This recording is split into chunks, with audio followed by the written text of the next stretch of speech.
아나운서 박연영입니다. 지난주에 저희가 첫 방송이 나간 이후에 많은 분들이 좀 이렇게 의견을 주셨어요. 정말 좋은 의견 많이 주셨는데요. 무엇보다 동성애에 대해서 제대로 알게 됐다. 동성애에 대한 인식이 바뀌었다. 그리고 동성애 문제를 해결하기 위해서 정말 나도 열심히 기도해야겠다. 이런 의견들 주셨는데요. 다시 한번 감사의 말씀을 드립니다.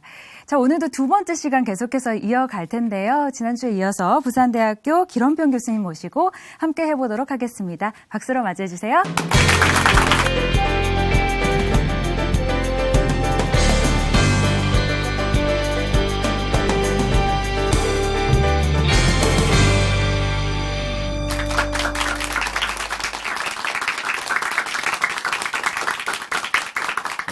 반갑습니다. 한 주간 잘 지내셨습니까?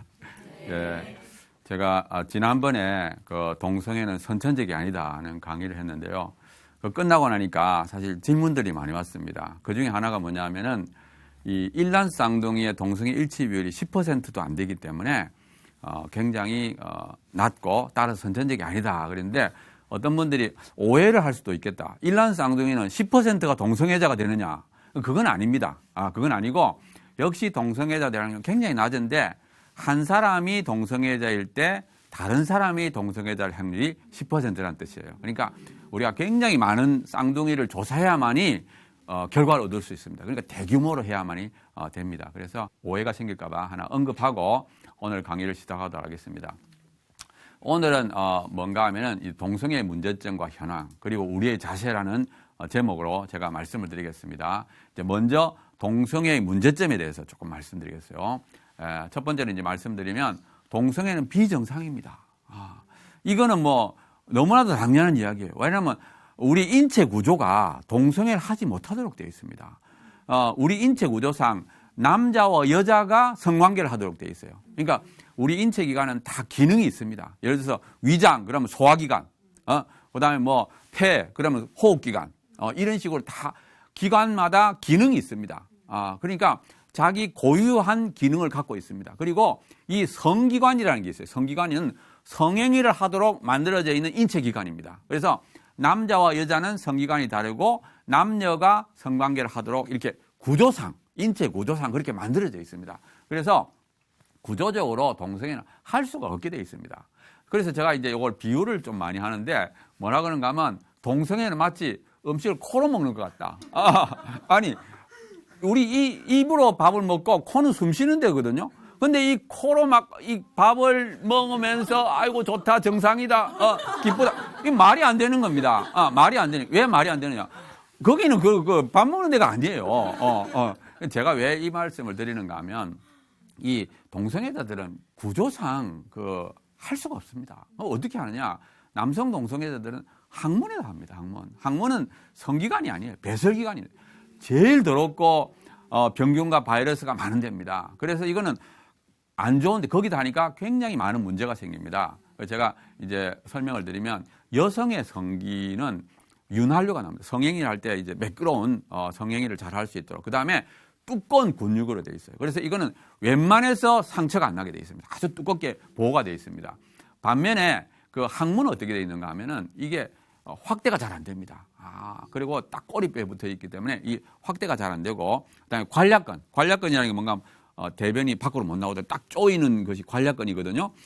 이거는 뭔가 하면 대변을 밖으로 내보내는 쪽으로만 활동하게 되어 있습니다. 그죠? 근데 거꾸로 여기서 밑에서 이렇게 들어와 버리면 이게 수축을 딱 자동적으로 수축을 해버립니다.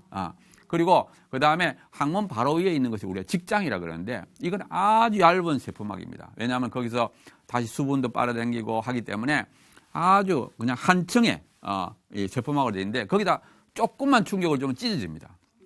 감염이 돼요. 그리고 정액은 뭔가 면역을 약화시킵니다. 왜냐하면은 이 정자가 난자에게 도달하기 위해서 면역을 약화시키는 기능이 정액 안에 있습니다. 그러니까 면역이 약화된 상태에서 찢어지고 하면은 감염이 잘 되는 거예요. 그래서 이 항문에다 성관계 하면은 여러 가지 병이 이제 감염이 됩니다. 그래서 보면은 지금 여러 가지 문제가 있는데 뭐 제일 대표적인 것이 관략근이 약해져요. 왜냐면 거기다 성관계 하게 되면 이게 딱 조이고 있어야 되는데 이게 계속 이제 해가지고 관략근이 약해지는 게 어떻게 됩니까? 대변을 보관할 수가 없어요. 그래가지고 이제 이 동성애자들은 기저귀를 합니다. 기저귀.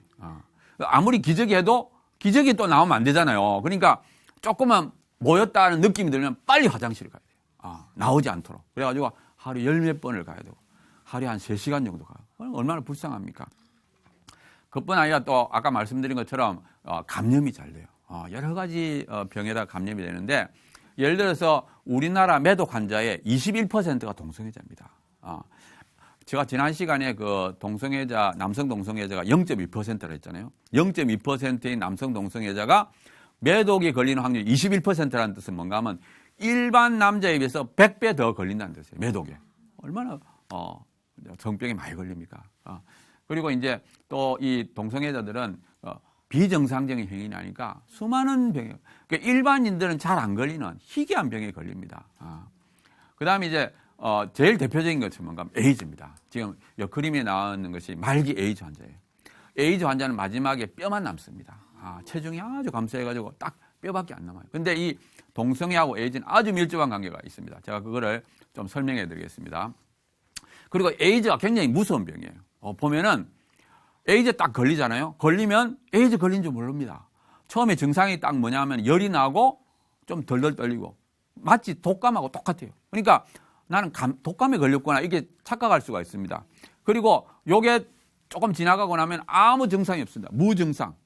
그리고는 한 7, 8년 아무 증상이 없습니다. 그동안에 몸 안에서 에이즈 바이러스가 계속 번식을 하면서 우리 몸 안에 있는 면역세포가 점점 파괴되는 거예요. 마지막에 완전히 면역이 없어지게 되면은 결국 에이즈 환자가 되는 겁니다. 그러니까 에이즈 감염자하고 에이즈 환자는 다릅니다.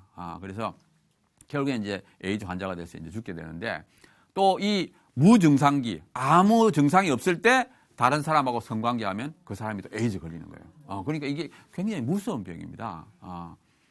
그리고 이제 우리나라 질병관리본부 통계를 제가 말씀드리겠습니다. 이건 2011년도 통계가 돼요.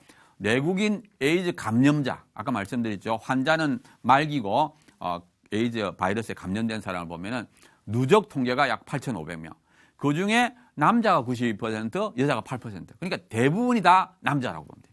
그리고 이거는 매년 똑같습니다. 매년 92%내지 93%가 남자입니다. 그 다음에 이제 이 에이즈는 어떻게 감염이 되는가 하면 예전에는 수혈이나 혈액 이런 것 때문에 됐지만 지금은 거의 없습니다. 지금 의료시설이 너무 발달했기 때문에 그렇지 않고 99.9%가 성관계입니다. 99.9%.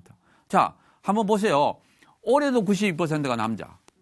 내년에도 92% 남자. 그리고 99.9%가 성관계다. 그럼 어떻게 된 거예요? 그러면 남자가 남자에게 성관계한 거 아니에요. 그죠? 당연한 겁니다. 이거는 남자가 남자에게 성관계를 해서 감염을 시켜요. 그러니까 우리나라 에이즈는 거의 남성 동성애다. 이렇게 보면 되겠습니다. 그래서 대략 70% 이상. 이거는 이제 제가 아주 최저치로 잡아요. 남자가 여자가 그 감염하는 비율이 똑같다 하면 약 85%고 여자가 한 3배 정도 더 한다. 그래야만이 한 72% 됩니다. 그러니까 아무튼 우리가 70% 이상 안전하게 잡아서 그건 남성 동성애로 에이즈가 확산된다. 이렇게 보면 되겠습니다. 그 다음에 이제 아까 제가 말씀드린 것처럼 이 에이즈는 그 법정 전염병입니다. 발견이 되면 반드시 보고하게 돼 있어요. 그리고 보고서에는 또 왜 걸렸는가를 체크하게 돼 있습니다. 나는 동성애로 걸렸습니다. 또 이성애로 걸렸습니다. 이렇게 체크하게 돼 있습니다. 그 체크를 보면 어떻게 돼 있는가? 이성애가 약 60%고 동성애가 40%. 그 다음에 남자의 경우는 43% 이렇게 나옵니다. 그런데 아까 말씀드린 것처럼 이거는 틀렸어요. 맞을 수가 없습니다. 그죠? 매년 92%가 남자인데 만약에 이성애가 60%라면 남자가 거의 똑같아야 돼요. 남자가 똑같아야 되잖아요. 60%가. 그러니까 이거는 잘못된 통계입니다. 질병관리본부도 이건 잘못됐다고 생각해요. 그러니까 질병관리본부 자체에서도 동성애가 훨씬 더 많다 하는 것을 알고 있습니다. 왜냐하면 우리나라에서는 아직 동성애를 부끄러워하는 경향이 있어요. 그래서 자기가 동성애로 걸려도 이성애 이렇게 체크한다고 보면 되겠습니다. 그 다음에 이제 우리나라 이제 동성애 행위자라는 것은 동성애자하고 양성애자를 다 합친 거예요. 우리나라 동성애자가 약 0.2고 양성애자가 0.3. 그래서 합치면 한 0.5% 정도입니다. 그러니까 우리가 동성애 행위를 하는 사람은 약 0.5%고 아까 말씀드린 것처럼 70%가 동성애로 감염이 된다. 그러면 결과적으로 이 남성 동성애 행위자, 동성애자, 양성애자들이 에이즈 걸릴 확률이 어떻게 되느냐? 400배가 넘어요. 일반인의 400배가 넘습니다. 그러니까 요거만 두 개의 딱 데이터만 갖고 계산을 딱 하면은 일반인에 비해서 400배가 넘다. 그러니까 알 수가 있습니다. 그래서 이제 동성애를 하면은 굉장히 에이즈 걸릴 확률이 높습니다. 그리고 동성애를 하지 않는 사람은 거의 에이즈 안 걸립니다. 그래서 이제 이렇게 높다는 거. 그다음에 그 누적 환자, 지금 요건 누적 감염자인데 보면은 지난 10년 동안 4배로 증가했습니다. 아까 제가 말씀드린 것처럼 약 2003년도에 한 2,500명 정도 되는데 지금은 10,000명이 넘었어요. 그러니까 지금은 굉장히 위험한 국가가 됐습니다. 옛날에는 우리나라가 청정국가라 했어요. 에이즈 청정국가. 그래가지고 예전에는 에이즈를 굉장히 억제하는 그런 청정국가인데 이제는 막 급증하고 있습니다. 에이즈 환자 급증. 동성애자가 늘기 때문에 그렇습니다. 그 다음에 보면은 동성애자들의 에이즈 유병률이 5.5%. 요게 지금 좀 20년 전의 통계인데 이게 무슨 뜻인가 하면 에이즈 동성애자들이 에이즈 바이러스를 갖고 있는 확률입니다. 그럼 요거는 동성애자 100명당 약 5명이 6명은 에이즈 바이러스를 갖고 있는 에이즈를 갖고 있는 이게 5.5%라는 뜻입니다. 요게 20년 전의 통계입니다. 그다음에 이제 보면은 지금은 이것이 좀 더 늘었을 거라고 보는 거예요. 왜냐하면 지난 10년 동안 4배가 됐으니까 아마 동성애자 숫자도 한 2배 되고 그다음에 바이러스 갖고 있는 것도 아니야 10% 정도 될 것이다. 그러니까 10명당 1명은 에이즈 바이러스를 갖고 있다. 이 추정입니다. 추정.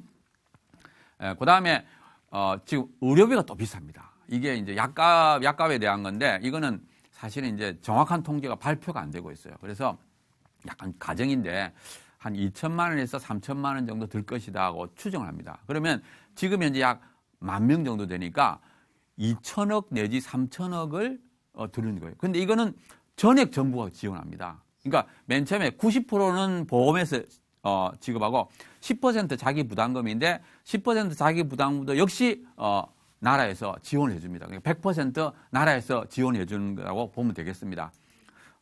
그 다음에 보면은 이게 이제 외국, 영국과 미국의 통계인데 보면은 영국은 약 11만 명입니다. 감염자가, 생존하는 감염자가. 그리고 미국의 경우는 110만 명. 인구 비율로 보면은 대략 영국이 우리나라의 10배고 미국이 우리나라의 20배 정도 됩니다. 그래서 지금 보면은 영국은 우리나라의 10배, 미국은 우리나라의 20배. 따라서 어떻게 됩니까? 의료비가 만약에 영국처럼 되면 2 내지 3조 원. 미국처럼 되면 4 내지 6조 원입니다. 엄청난 돈이에요.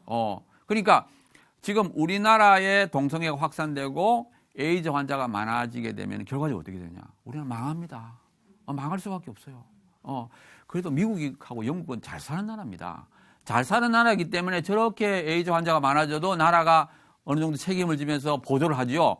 우리나라는 이거는 그래도 보존해야 해야 돼. 왜냐하면 에이즈 약을 안 먹으면 빨리 죽으니까. 어쩔 수 없잖아요. 주긴 줘야 되는데 결국 우리가 허리띠를 졸라매고 그 사람들 약값을 보조해 줘야 돼요. 그렇다고 해서 내가 뭐 에이즈 환자 약값 주지 말라는 뜻은 아닙니다. 줘야 됩니다. 줘야 되는데 제가 주장하고 싶은 것은 뭔가 하면은 이 에이즈 환자 숫자가 늘어나면 안 되는 거예요. 그리고 우리나라 에이즈는 거의 동성애로 걸립니다. 남성 동성애로. 그래서 우리가 이게 동성애를 막는 것이 어떻게 보면 우리나라 경제를 위해서도 중요한 거예요. 그래서 만약에 우리나라가 이거를 잘 막으면 우리나라가 계속 선진국으로 남아 있습니다. 근데 만약에 동성애 이거를 막지 않으면 우리가 조금 잘 살아야 됐어요. 한 몇십 년 잘 살다가 다시 폭삭 망하는 거예요. 우리 구세는 정말 다시 못 사는 나라로 바뀌게 될 가능성이 굉장히 높습니다. 자, 그 다음에 이제 10대의 경우를 한번 봅시다. 자, 10대는 더 합니다. 더 지금 보면은 2000년 전까지는 없었어요. 없었는데 2000년에 2명이었는데 2013년도에 지금 52명, 26배가 됐습니다. 지금 보면은 그 2000년 전까지는 왜 저렇게 적었느냐? 그 교과서에 보면은 이 동성애하고 에이즈 관련성이 나와 있습니다. 에이즈 안 걸리기 위해서는 동성애를 조심해야 된다는 이런 귀절이 있었어요. 근데 그게 2000년경에 싹 빠졌어요. 왜 빠졌는가 하면 이제 막 동성애자들이 항의를 하고 해서 싹 빠지고 지금은 오히려 교과서에 보면은 좋은 점만 들어가 있습니다. 나쁜 점 안 들어가요. 뭐 인권을 내세웠어. 그래서 이제 큰 문제가 되고 있습니다. 자, 이게 지금 연령별 통계인데 요거는 이제 예전에는 그 30대가 제일 많았습니다. 연령병을 제일 많은데 최근 들어서는 20대가 제일 많아요. 그러니까 이제는 그 10대, 20대가 제일 많이 걸립니다. 그래서 지금 보면 20대가 제일 많이 걸리고 20대의 증가율보다 10대 증가율이 더 높아요. 그리고 이제 제가 조금 더 설명을 드리면 그 10대 아까 많이 걸린다고 했지 않습니까? 근데 아까 말했던 대로 걸리고 나서 이제 체크를 하게 돼 있어요. 나는 왜 걸렸는가 이렇게 체크를 하는 걸 보면은 이 10대들이 자기가 왜 걸렸나 57%가 나는 동성애로 걸렸다 그래요. 자기가 나는 동성애에서 걸렸습니다 하고 57%가 그래요. 근데 실제로는 그것도 훨씬 많아요. 그러니까 우리 추측에는 한 80% 이상이 동성애로 에이즈 걸렸을 것이다. 그러니까 지금 10대, 20대가 이게 에이즈 환자가 느는 것은 거의 동성애 때문이다. 이렇게 보면 되겠습니다. 그러니까 어떻게 보면은 참 우리나라의 제일 불쌍한 사람들이 10대, 20대예요. 10대, 20대가 아까 말했던 대로 학교에서 동성애 괜찮다 그러고 에이즈하고 동성애 관련성을 안 가리키고 그러니까 그냥 아무런 무방비 상태, 오히려 호감을 갖고 동성을 해가지고 결국 에이즈 걸리는 거예요. 그러니까 10대, 20대가 지금 제일 불쌍한 어떻게 보면 피해자라고 보면 되겠습니다. 예, 그 다음에 이제 제가 보면은 그럼 왜 이렇게 동성애자들이 에이즈에 많이 걸리느냐 하면은 이 조금 오래된 데이터인데 1978년도 통계를 보면은 문란합니다. 문란해요. 보면은 보세요. 28%는 1000명 이상하고 합니다. 물론 이제 일생 동안 하는 숫자지만 그래도 너무 많지 않습니까? 너무 많아요. 그러니까 문란한 거예요. 문란. 그리고 최근 통계를 봐도 동성애자는 일생 동안 10명 이상하고 파트너가 바뀝니다. 파트너. 그러니까 우리 이성애자 일반인이라고 생각하면 안 돼요. 이 사람들은 그냥 거의 그냥 수시로 갈 거예요. 그리고 보면은 그날 만나서 그날 합니다. 모르는 사람하고. 그러니까 보세요. 이 동성애 집단에는 아까 말했던 대로 바이러스가 많이 있죠. 거미줄처럼 서로 성관계를 하죠. 그러니까 이게 그 집단에 들어가게 되면은 결국 동성애자가 확산되는 거예요. 그러니까 문란하고 또 아까 말했던 대로 학문 선교가 사실 감염을 잘 시킵니다. 그래서 이거는 굉장히 위험한 동성애는 위험한 행동이라고 보면 되겠습니다. 지금 우리나라 질병관리본부는 이걸 밝히질 않고 있어요. 보면은 이건 미국 질병관리본부 통계인데 제가 이제 이걸 왜 설명하는 거예요? 미국 질병관리본부에 들어가게 되면은 미국은 얼마 전에 합법화 했잖아요. 그래도 미국 질병관리본부는 어떻게 되는가 하면 동성애와 에이즈가 밀접한 관계가 있다고 이렇게 홈페이지 딱 들어가면 있습니다. 보면 지금 이게 남성 동성애자에 대한 딱 그림이 나오면서 뭔가 하면은 이 남성 동성애자들이 에이즈에 제일 많이 걸린다 하고 딱 나와 있어요. 그리고 그러니까 조심해라는 거죠. 근데 문제는 뭔가 하면은 우리나라 질병관리본부에 딱 들어가 보세요. 아무 말이 없습니다. 동성애하고 에이즈 관련성을 아무도 말하지 않아요. 그러니까 이 한국 질병관리본부는 말을 안 하는 거예요. 이거 말을 해줘야 되는데 이게 정말 위험하다. 질병관리본부의 목적이 뭡니까? 질병을 관리하는 거잖아요. 국민들이 병에 안 걸리도록 하는 게 목표 아닙니까? 그런데 이 사람들이 인권을 생각할 필요가 뭐가 있어요? 이건 인권 때문에 말을 안 한다는 거예요. 그러니까 얼마나 답답합니까? 우리들이 10대, 20대는 지금 에이즈 걸리고 있는데 한국 질병관리본부는 이걸 말하지가 않는 거예요. 그래서 제가 이제 미국 질병관리본부 홈페이지를 보죠. 미국은 그렇게 동성애가 합법화되더라도 병은 분명하게 이건 생명에 대한 문제입니다. 건강에 대한 문제예요. 그래서 이거는 분명히 우리 자녀들한테 말을 해줘야 된다고 저는 그렇게 생각하고 있습니다. 그 다음에 이제 제가 말씀드리고 싶은 것은 동성애자들은 불행하다는 것을 말씀드리고 싶은데 사실 우리가 드라마나 뭐 영화 같은 거 보면 아주 아름답게 묘하잖아요. 두 사람이 그렇게 좋아하고 살아가는데 그걸 왜 막느냐 이렇게 오해하게 만들잖아요. 근데 그렇지가 않습니다. 보면은 동거하는 기간이 2.5년입니다. 여자는 조금 길고 남자는 짧아요. 그러니까 같이 살고 같이 이렇게 지내는 시간 2.5년. 2.5년에 헤어집니다. 아까 말했던 대로 일생 동안 10몇 명하고 살아요. 그러니까 왜 그럼 이렇게 짧으냐? 이 사람들은 만나자마자 성관계를 합니다. 성관계. 그러니까 성이라는 것은 금방 권태기가 와요. 그러니까 이게 어떤 사랑이 아니라 성관계를 하다 보니까 그냥 조금 지나면 권태기가 오고 또 갈등이 생기고 그래 헤어지고 또 새로운 사람 만나고. 그리고 나이가 들게 되면은 외롭습니다. 왜냐하면은 가족도 없지요. 또 그 다음에 나이가 들게 되면 인기가 없습니다. 다 젊은 사람을 좋아해요. 그러니까 나이 들면 가족도 없고 인기가 없으니까 결국 외롭잖아요. 그래서 알코올 중독자가 될 확률이 일반인의 2배입니다. 그리고 자살률이 3배가 되는 거예요. 그 다음에 수명도 짧습니다. 일반인에 비해서 25 내지 30년 짧고 알코올 중독자보다도 짧습니다. 5년, 10년. 그러니까 동성애자들은 알코올 중독자보다 더 불쌍한 사람들이에요. 정말 그러니까 얼마나 동성애가 위험한 겁니까? 따라서 우리가 지금 이게 동성애 위험하다고 가르쳐야 돼요. 우리가 담배도 보면은 뭐 일반인에 비해서 폐암이 뭐 10배, 20배라고 해서 뭐 거기다 경고문도 적고 막 그렇게 하잖아요. 담배 못 피게 하잖아요. 그런데 이 담배하고는 비교가 안 돼요. 이 동성애는 에이즈 걸리는 이 몇백 배, 몇백 배. 그러면 이걸 위험하다고 말을 해야 되는데 위험하다고 말을 못하게 하는 거예요. 그게 얼마나 답답합니까? 그래서 참 이게 안타까운 일이라고 저는 생각합니다. 자, 그 다음에 이제 제가 간단하게 아마 차별금지법에 대해서 다른 분이 강의하시기 때문에 제가 간단하게 이제 차별금지법에 대해서 조금 말씀드리면 제가 이제 동성애의 여러 가지 문제점을 말씀드렸지만 그렇다고 해서 우리가 동성애자들을 이렇게 혐오한다든지 그렇게 하면 안 됩니다. 그런데 왜 그럼에도 불구하고 우리가 차별금지법 안에 이 동성애가 들어가는 것을 반대하는가 하면 이 동성애가 차별금지법에 딱 들어가게 되면 여러 가지 문제가 생겨요. 무슨 문제가 생기는가 하면 그때부터는 동성애가 정상으로 공인이 되는 겁니다. 법적으로. 법적으로 공인이 되면은 지금 제가 여기 말씀드린 것처럼 세 가지를 언급해 놨는데 첫 번째는 뭔가 하면은 개인의 윤리관이 존중이 안 돼요.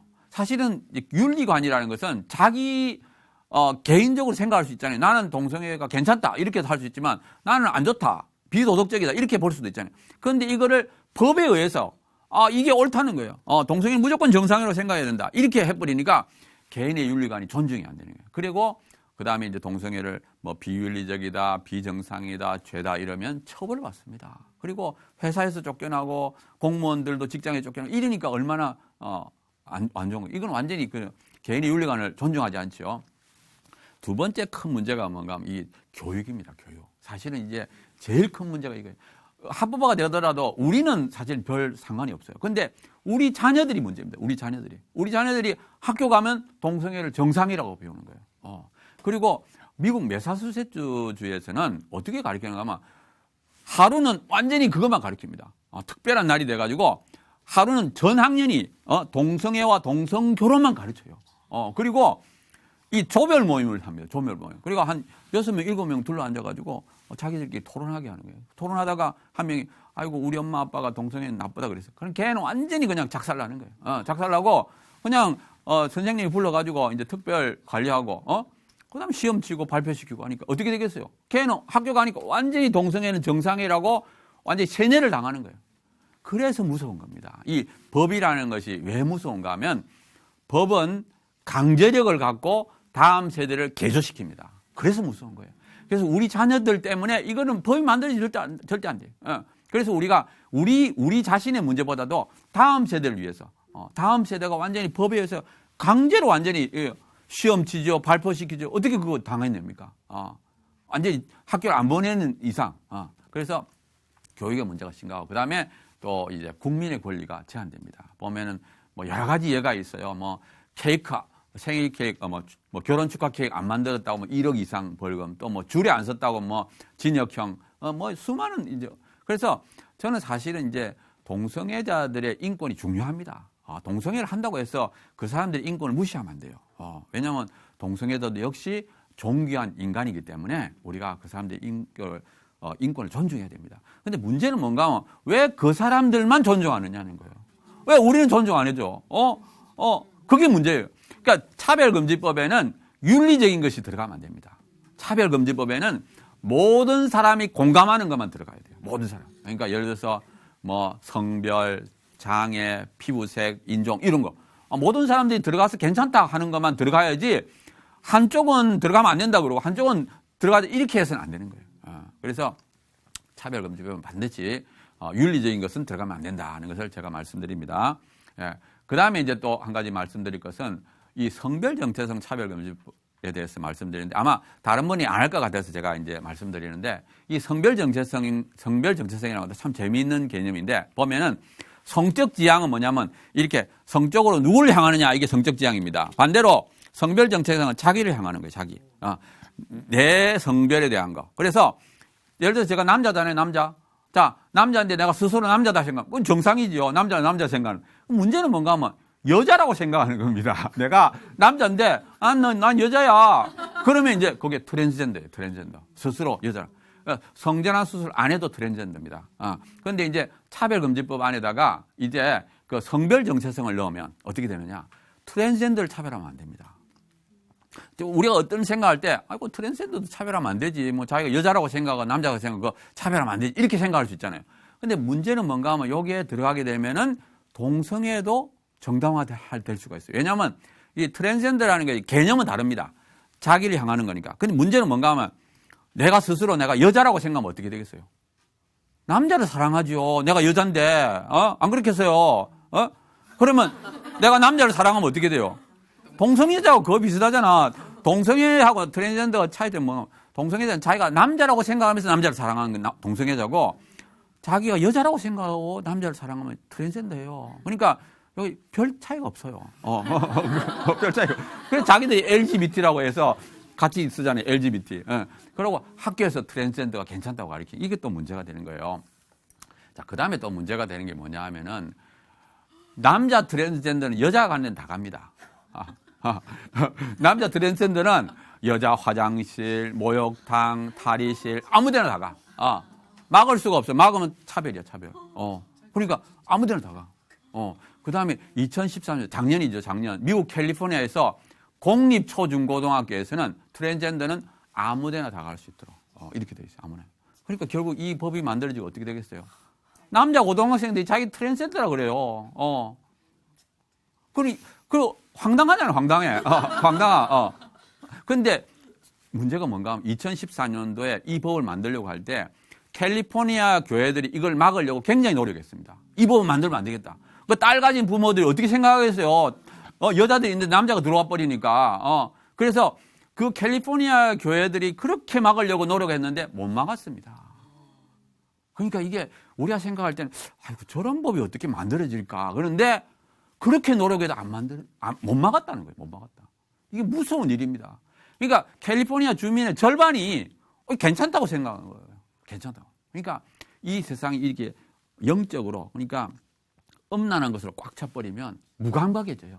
무감각해져요. 그러니까 이게 그냥 그리고 저는 어떤 생각을 하는가 하면 제 생각인데 이 법은 트랜스젠더를 위한 법은 아니라고 생각해요. 이게 무슨 법인가 하면 어릴 때부터 성적인 죄를 짓도록 만드는 법입니다. 성행위를 하도록 조장하는 법이에요. 그러니까 저쪽은 아주 교묘하게 트랜스젠더를 이렇게 옹호하는 것처럼 보이지만 실제로는 이 다음 세대를 완전히 성적인 죄를 짓도록 그리고 서로 이제 벌거벗고 보고 행위를 하라 이렇게 만드는 거예요.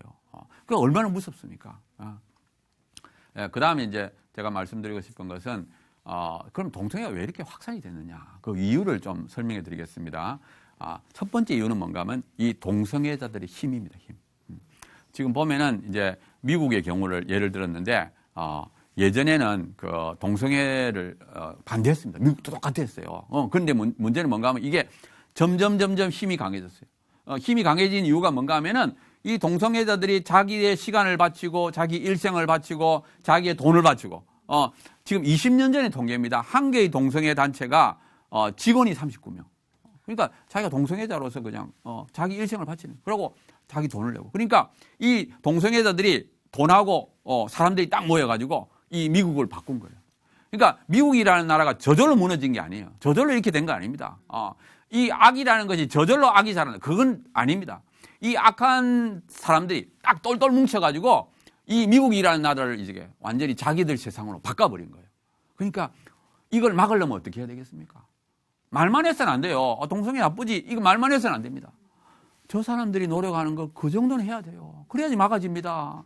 저쪽은 저렇게 막 자기 시간을 바치고 일생을 바치고 지난 시간에도 말했잖아요. 그 동성애자들은 과학자들은 논문을 쓰는 거예요. 논문. 그 동성애가 전천적이다. 이거 논문을 자기의 은사를 이용해서 최선을 다해서 하는 거예요. 그거 본받아야 됩니다. 우리가 그거는 본받아야 돼요. 정말 자기의 실력을 쏟아가지고 그렇게 하는 거 본받아야 돼요. 자, 그 다음에 문제가 뭔가 음란물입니다. 이 음란물. 자, 음란물이 왜 이게 문제가 되는가 하면요. 저는 이제 동성애를 약간의 암이라고 생각해요. 암덩어리. 이 암이 점점 자라면 우리 몸 안에서 암이 자라면 어떻게 돼요? 우리 몸 안에 있는 저항력이 이걸 딱 눌러야 되잖아요. 그러니까 암세포가 생기면 싹싹 없애야 되잖아요. 저항력이 있으면 암이 못 자랍니다. 마찬가지로 이 동성애에 대한 저항은 누가 하느냐? 경건한 사람, 거룩한 사람. 그 사회에 경건한 사람, 거룩한 사람들이 많이 있으면 동성애가 발을 못 붙입니다. 그런데 일반인들의 대다수의 사람들의 거룩성을 파괴시키는 건 뭐냐? 음란물입니다. 이 포르노를 통해서 은밀하게 모든 사람들, 대다수의 사람들을 이렇게 딱 점령을 해봐요. 각계각층의 모든 사람들을. 그러니까 지금 유럽하고 미국이 그렇게 무너졌어요. 똑같이 우리나라도 똑같습니다. 지금 똑같은 전법으로 일단 음란물을 쫙 퍼뜨려가지고 대다수의 사람들의 그 거룩성을 딱 파괴시켜버려요. 그러면 이 동성애자들 힘을 합쳐서 자라나지요. 그걸 이제 막을 힘은 없죠. 그러니까 자라버리는 거예요. 막을 수가 없는 거예요. 그래서 이 음란물이라는 것이 정말 우리가 막아야 되는 것이다. 정말 우리가 경건하게 사는 게 중요하다. 이렇게 제가 말씀드리고, 그 다음에 또 한 가지는 이제 종교의 약화.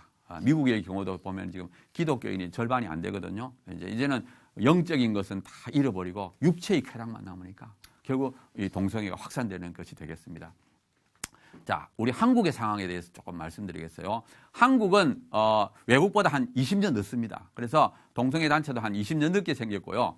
자, 그런데 이제 우리나라의 제일 큰 문제는 뭔가 하면 국가인권위원회입니다. 국가인권위원회가 언제 생겼나? 2001년도에 생겼어요. 2001년도에 생길 때부터 이 동성애가 들어가 있었습니다. 동성애를 차별하면 안 된다는 것이 들어가 있어요. 그럼 우리는 몰랐어요. 근데 이제 국가인권위원회가 법안에 들어가서 합법적으로 지금 동성애를 확산시키고 있습니다. 그 다음에 우리가 잘 알다시피 뭐 학생인권 조례가 우리나라에 한 4군데 만들어져 있고, 아까 말했던 대로 교과서도 지금 옹호하는 교과서가 만들어져 있고, 다행히 우리 지금 없앴지만 아무튼 저런 일들이 있습니다. 그래서 이제 제가 이제부터는 국가인권위원회가 어떤 활동을 하고 있는가 좀 설명을 해드리겠어요. 이 국가인권위가 정말 문제인데, 동성애 옹호 이제는 합법적으로 합니다. 법에 만들어져 가지고 2003년도에 동성애는 청소년 유해가 아니다 이렇게 권고를 했습니다. 그래가지고 2004년도에 청소년 보호법이 바뀌었어요. 그 전까지는 이 동성애는 청소년 유해라 해가지고 성인 인정을 해야 들어간다든지 이렇게 되어 있습니다. 그런데 2004년도에 이제 법이 바뀌면서 청소년 보호법이 바뀌면서 이제는 유해가 아닙니다. 이제는 성인 인정할 필요 없어요. 그리고 2005년도에 그 인권위 보고서를 보면은 동성애자를 위해서 법을 바꾸고 교과서를 바꾸고 동성애를 합법화해야 된다 하는 그런 보고서가 안에 있습니다. 그 다음에 2006년도에는 그 차별금지법을 만들어라 하고 지금 권고를 했어요. 사실 제가 이 동성애에 뛰어든 것이 2006년입니다. 저도 사실은 뭐 동성애 동자도 몰랐어. 동성애도 뭐 내가 동성애 한 것도 아닙니다. 내가 강의한다고 또 동성애 했다고 착각하면 안 됩니다. 저는 동성애 한 적 없어요. 근데 2006년도에 국민일보 봤습니다. 내가 국민일보 본 거밖에 없어, 나는. 국민일보 딱 봤는데 일면에 딱 뜬 게 뭔가 하면 차별금지법 제정. 그게 딱 떴어요. 난 신문도 잘 안 보는데 그날따라 이게 차별금지법 제정, 이게 도대체 뭐야? 그래서 읽어 나가서. 그러니까 이면에 계속, 그 이면을 보니까 성적 지향이 들어있더라고. 도대체 이 성적 지향이 뭘까? 이래가지고 제가 그 국가인권위 홈페이지 들어가서 보니까 동성애가 들어가 있더라고, 성적 지향을. 그래서 그때부터 내가 이걸 막아야 되겠다. 그래가지고 제가 그 교수들한테 쭉 이제 이거 막아야 된다. 그리고 서명을 놓았고, 뭐 그때는 뭐 대부분 다 동성애 막아야 된다고 다 서명을 해주더라고. 그래가지고 제가 청와대도 보내고 법무부도 보냈어요. 그런데 그럼 이제 안 할 거라고 생각했지. 2007년도에 법무부에 입법력은 동성애 그대로 있는 거라고. 그래가지고 또 놀래가지고 내가 또 막 부렸지. 그런데 다행히 그때 많은 분들이 동참해가지고 3주 동안 입법 예고 기간에 막 법무부 팩스가 마비될 정도로. 그래가지고 결국은 그게 막았습니다. 아무튼 제가 2006년, 그러니까 지금부터 9년 전에 이렇게 해서 했고. 그 다음에 이제 국가인권위가 또 뭘 했는가 하면 2010년도에 군형법을 폐지해라. 군대 내에서 동성애라는 형법 처벌을 받습니다. 근데 요거를 폐지하라는 거예요. 아니, 자기들 두 사람이 좋아서 동성애 한 거를 왜 처벌하느냐. 그러니까 국가인권이 그렇게 주장하는 거예요. 근데 한번 보세요. 군대 내에서 동성애가 허용이 되면 어떻게 되겠어요? 아니, 이 20대 젊은이들 막 이렇게 와글와글 모여 있는데 거기서 동성애가 괜찮다. 그러면 어떻게 되겠어요? 상관이 또 하자 그러면 어떻게 하겠어요? 그러니까 만약에 이게 폐지되면 우리나라의 남성들이 동성애 경험할 가능성이 높습니다. 군대 가서. 그럼 동성애자가 많아지는 거잖아요. 그래서 이거는 반드시 있어야 되는데 국가인권위가 이걸 없애라는 거예요. 그 다음에 또 한 가지는 뭔가 인권 보도 준칙을 만들었습니다. 그래가지고 동성애하고 에이즈 관련 기사를 못 쓰게 하는 거예요. 만약에 기사 쓰면 어떻게 되는 경고를 내립니다. 경고. 그러니까 어떻게 되는 거예요? 우리나라는 지금 동성애하고 에이즈 관련성을 말할 수가 없어요. 말할 수.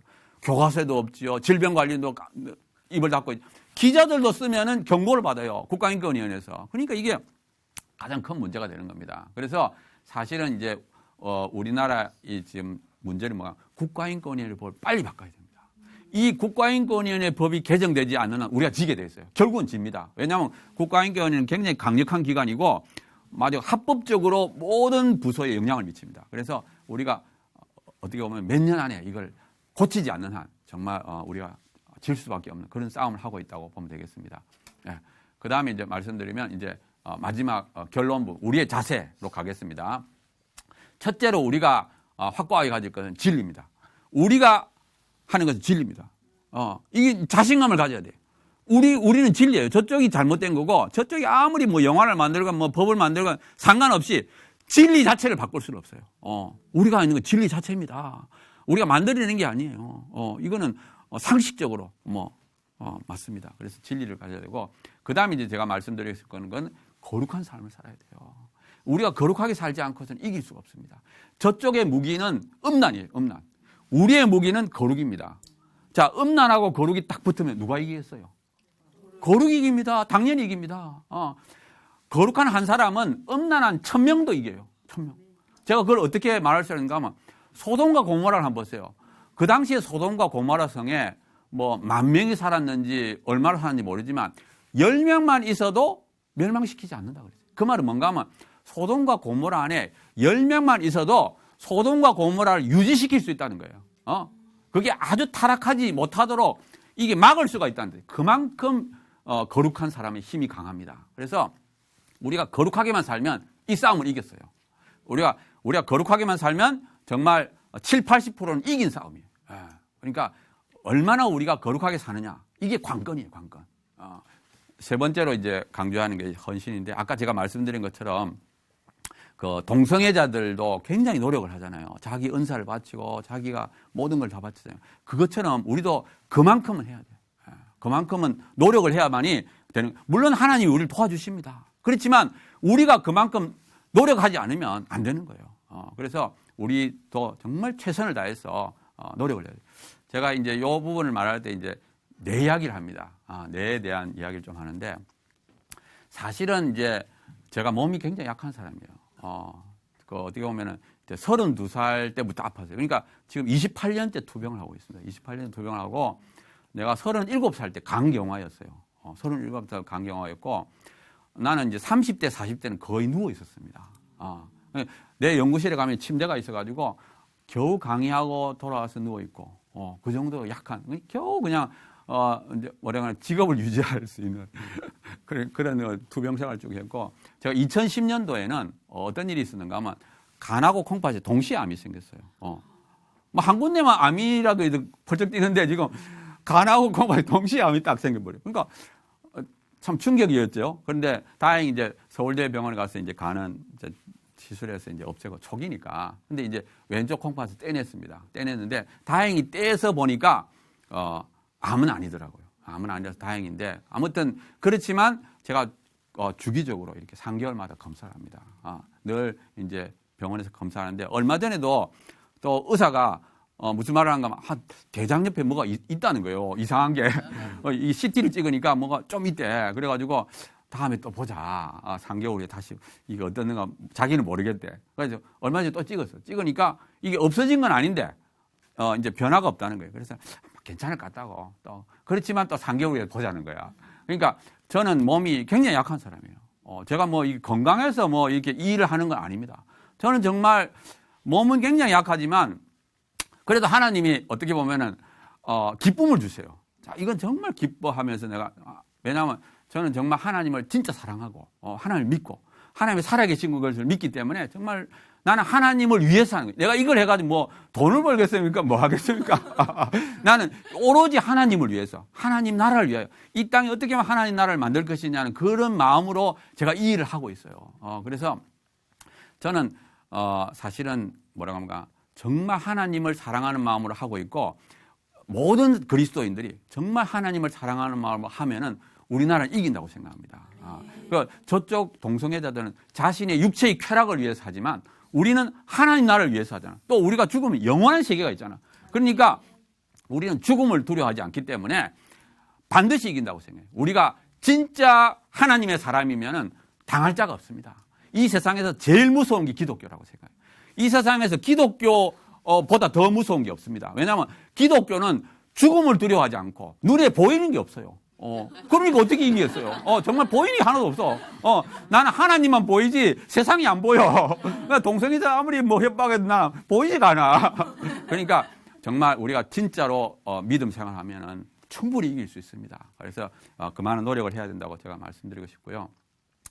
그 다음에 이제 우리가 해야 될 일들을 보면은 우리가 동성애자들을 이제 문제점을 지적했을 뿐만 아니라 또 상담도 해야 됩니다. 왜냐하면 그들을 건져내요. 지금 10대, 20대 동성애자들이 점점 많아지고 있습니다. 그래서 우리가 교회가 주로 해야 될 일이 뭔가 하면 10대, 20대를 동성애에서 벗어날 수 있도록 우리가 상담을 해서 건져내야 되는 일을 해야 돼요. 나쁘다고만 이렇게 하는 게 아니라 정말 건져내는 일도 우리가 해야 됩니다. 그리고 또 자기 은사를 사용해서 자꾸 이제 연구를 해야 돼요. 동성애들 계속 논문을 씁니다. 지금도 쓰고 있어요. 그러니까 이걸 막기 위해서는 계속 우리도 끊임없이 자기 은사를 이용해서 해야 됩니다. 그러니까 자기의 은사를 사용해서 열심히 해야 되고 또 이걸 널리 알려야 돼요. 지금 우리나라 보면 언론이 뭐 KBS, SBS, 뭐 MBC 전부 다 동성애 옹호합니다. 그러니까 이 C채널이나 이렇게 CTS 이런 데만 하지 전부 다 지금 옹호하는 쪽이니까 우리가 이걸 열심히 알려야 돼요. 그래서 우리가 방문 강의도 해야 되고 뭐 온라인 인터넷으로 해야 되고 또 특별히 젊은 세대를 하기 위해서는 뭐 동영상이나 이런 것들을 만들어서 퍼뜨려야 됩니다. 그 다음에 이제 제가 말씀드리고 싶은 것은 법을 지켜야 돼요. 법. 잘못된 법이 만들어지면 안 됩니다. 지금 보면은 뭐 주민인권조례, 항세인권조례 이게 자꾸 만들어져요. 이걸 다시 없애고 원상복귀를 시켜야 됩니다. 그러니까 법을 지켜야 되고 그 다음에 또 한 가지 아까 말씀드린 것처럼 차별금지법이 절대 만들어지면 안 돼요. 차별금지를 막아야 되고 그 다음에 국가인권위의 법은 개정을 해야 됩니다. 이게 굉장히 중요한 문제예요. 우리가 국가인권위원회 법을 개정을 시키느냐 안 시키느냐 이게 지금 제일 큰 관건이에요. 관건. 그래서 지금 이걸 개정시키려면 어떻게 되겠어요? 국회의원 절반이 동의를 해야 됩니다. 그래서 내 생각에 내년이 총선이기 때문에 이제가 지금이 제일 좋은 시기예요. 국회의원 자기 지역구에 국회의원 찾아가가지고 이걸 개정할 거냐 안 할 거냐 물어봐가지고 개정하겠다 하면 도장을 찍어줘야 돼요. 그러니까 우리가 각 지역에 있는 그 기독교인들이 지금 각 지역에 뭐 기독교 단체들이 많이 있거든요. 보면은 자기 지역에 있는 국회의원들을 찾아가서 설득을 해야 돼요. 그럼 이 사람들은 표가 중요하기 때문에 아이고 해주겠습니다 하거든요. 지금 우리가 빨리 이거를 해가지고 정말 1, 2년 내에 이걸 바꿔야 되는 상황이 되어 있습니다. 그러니까 지금 우리가 굉장히 불리한 상황이에요. 동성애자들이 엄살을 떨고 있지만 실제로는 동성애자들이 굉장히 유리한 고지를 차지하고 있습니다. 그래서 우리가 정말 열심히 노력해서 이걸 바꿔야 될 그런 상황이 와 있습니다. 그 다음에 보면은 우리가 이제 교과서도 마찬가지입니다. 교과서에 이제 옹호하는 내용이 들어가서 하는데요. 아까도 많이 뺐지만 여전히 남아 있고요. 또 성문화센터도 동성애를 옹호하는 교육을 하고 있습니다. 전국에 지금 한 40몇 개가 있는데 이것도 막아야 됩니다. 그 다음에 이제 마지막으로 제가 이제 좀 말씀드리고 싶은 것은 충분히 이길 수 있다. 왜냐하면 제가 이제 동성애 강의를 하다 보면은 어떤 내용이니까 좀 패배주의가 있어요. 패배주의. 이걸 해가지고 우리가 막을 수 있겠나? 뭐 미국도 무너졌고 뭐 유럽도 무너졌는데 우리가 어떻게 막겠냐? 이렇게 패배주의가 있어요. 그렇게 하면 이길 수 없습니다. 전쟁터에 나가는 사람이 나가서 싸우면 진다 이러면 어떻게 이기겠어요? 이긴다고 딱 마음을 먹고 나가야 되는 거예요. 그래서 이제 저는 확실하게 이길 수 있다. 우리가 이거는 이기는 싸움이 당연한 것이다. 그리고 그 이유는 뭐냐? 하나님이 우리 편이다. 하나님이 살아계신데, 하나님이 지금도 온 땅을 다스리시고 모든 사람들의 마음을 주관하시는데 어떻게 지느냐? 지는 게 이상하다는 거예요. 지는 게 이상하다. 그래서 저는 이긴다고 생각하고 또 우리가 질리고 또 지금은 우리나라의 동성애자가 그렇게 많지가 않습니다. 그러니까 지금은 때가 만약 이게 5년, 10년 지나서 동성애자 숫자가 정말 많아지게 되면 어려울 수가 있습니다. 그러니까 지금은 적기에 적기라서 지금 막아야 되는 거예요. 또 그 다음에 하나님을 그래도 잘 믿는 나라가 한국이라고 저는 생각합니다. 그래서 보면은 저는 어떻게 생각하는가 하면 지금 현재 영적인 그 분포를 보면은 우리 한국이 1등이라고 하는 생각해요. 네, 자부심이 있는데 한국 1등. 미국은 지금 동성결혼 합법화했기 때문에 한 20등. 유럽은 정말 타락을 많이 했기 때문에 한 7, 80등. 우리 1등입니다. 1등. 1등이 20등하고 70등 하는 사람들 따라가면 되겠습니까? 안 되죠. 1등은 자부심을 가져야 돼요. 오히려 전 세계를 우리가 끌고 가야 돼. 얼마 전에 그 영국에 있는 분이 변호사가 와가지고 전국을 순회하면서 강의를 했습니다. 강의를 했는데 뭐라고 강의했는가 하면 영국 사람들이 기도한대. 뭐라고 기도하느냐? 한국을 제발 지켜달라. 한국은 합법화가 안 되도록. 그리고 한국이 영국을 구해달라. 그런 기도를 하는데. 왜냐하면 영국은 희망이 없대요. 더 이상 희망이 없고 유일한 희망은 뭐냐? 한국이 잘 버텨가지고 자기들을 건져달라는 거예요. 나는 그 말을 딱 들을 때 굉장한 자부심이 있었어요. 야, 우리가 지금 대단하구나. 우리가 딱 버티고 있어서 영국을 건져내야 되는구나. 그런데 영국만 그런 기도를 하겠습니까? 나는 전 세계가 다 그런 기도를 한다고 생각해요. 전 세계의 기독교인들은 한국을 위해서 기도하고 있습니다. 한국만은 합법화가 안 되고 자기들을 구해달라는 거예요. 자기들의 유일한 희망이라는 거예요. 그래서 나는 이 시대의 한국의 기독교인은 자부심을 가지고 책임감을 가져야 된다. 지금 우리의 어깨에는 전 세계가 걸려 있습니다. 전 세계가 우리를 쳐다보고 있어요. 지금 이 시점에 우리가 어리버리하게 그냥 살아서는 안 돼요. 정말 정신을 바짝 차리고 정말 하나님 말씀대로 살고 우리나라가 전 세계를 구해야 됩니다. 우리는 할 수 있습니다. 정말 저는 늘 강의하러 다니면서 우리 한국만은 무너지지 말아야 된다. 그리고 한국은 정말 이길 수 있다. 왜냐하면 동성애는 선천적이라는 거짓말은 다 이미 들통이 나버렸어. 외국에서 다 하는 게 들통이 났어요. 그러니까 우리는 바르게 지금 알고 있기 때문에 이 진리를 전하기만 하면 우리가 열심히 전하기만 하면 이길 수 있는 싸움입니다. 이제 그리고 자기가 정말 최선을 다해야 돼요. 정말 각계각층에 두려워하지 말고 많은 사람들이 두려움이 있습니다. 저보고 늘 하는 말이 뭔가 하면 당신 그렇게 해가지고 테러는 안 나가는. 테러 안 나갑니다. 절대 안 당해요. 걱정하지 마세요. 사람들이 이 겁을 줘요. 겁을. 이게 사단의 전법입니다. 두려움을 하고 이게 나서지를 못하기만 해요. 절대 그렇지 않습니다. 우리가 나서면 이깁니다. 사단도 우리가 나서면 이기는 줄 알아요. 그 다윗이 나가서 골리앗을 탁 던지면 이마에 바깥 쓰러지잖아요. 뻥이니까. 골리앗은 뻥이에요. 동성애도 마찬가지로 뻥이에요. 뻥. 나가서 딱 던지면 무너지. 그런데 던지면 무너지는 걸 알기 때문에 우리한테 겁을 주는 거예요. 나가지 마라. 나가도 소용없다. 우리가 용기를 내서 정말 하나님 붙잡고 나가서 싸우기만 하면 반드시 이깁니다. 그래서 오늘 여기에 있는 분들 또 C 채널 보시는 모든 분들이 정말 자신감을 갖고 정말 하나님 나라를 위하여 최선을 다하기를 간절히 바랍니다. 이걸로 마치도록 하겠습니다. 감사합니다. 네. 사실은 저희가 동성애 문제에 대해서 이게 심각하다 이런 인식은 가지고 있지만 막상 내가 이 문제를 해결하기 위해서 뭘 할 수 있지라고 생각하면 좀 고민이 되시는 분들이 많으셨을 것 같아요. 그런데 오늘 이 특강을 듣고 나니까 조금은 그 답을 얻은 것 같다는 생각이 듭니다. 그럼 저희가 또 이렇게 앉아있을 수만은 없잖아요. 저희가 함께 기도하고 또 함께 힘을 모아야 할 그런 때인 것 같습니다. 네, 오늘 준비한 순서는 여기까지고요. 다시 한번 오늘 특강을 전해주신 기런평 교수님께 감사의 말씀을 드립니다. 저희는 다음 주에 다시 찾아오겠습니다. 여러분 고맙습니다.